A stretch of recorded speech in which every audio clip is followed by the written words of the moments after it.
अरे चलेलू डहरिया पे नदी बीच नैया हिलोर मारे करी हैया ए गोरी हिलोर मारे करी हैया ए गोरी हिलोर मारे चलेलू डहरिया पे नदी बीच नैया हिलोर मारे चलेलू डहरिया पे नदी बीच नैया हिलोर मारे करी हैया ए गोरी हिलोर मारे करी हैया ए गोरी हिलोर मारे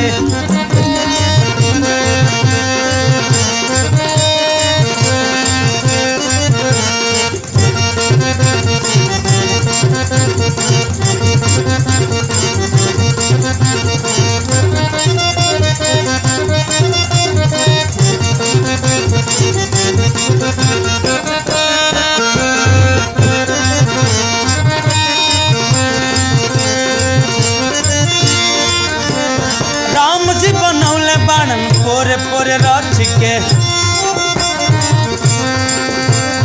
दिले सुघराई बाण साच खूब सोच के राम जी बनौले बाणे पोरे पोरे रच के दिले सुघराई बाण साच खूब सोच के चनवा आया चनवा अरे चनवा नियार मुँह गम गम गम के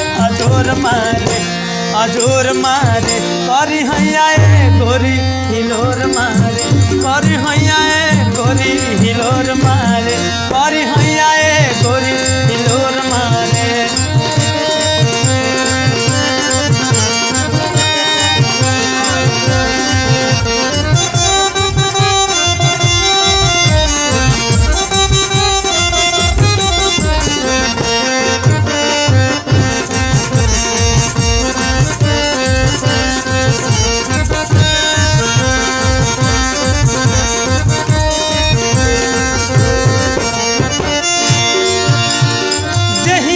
सोनवा के पानी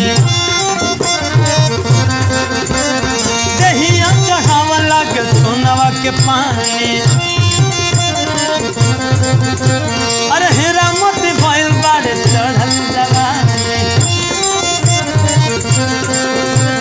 दहिया चढ़ावा लागे सोनवा के पानी हेरा मत भइल बाड़े तोहरी जवानी कनखी से अरे कनखी से ताके लुता लागे केहू जदुआ परोर मारे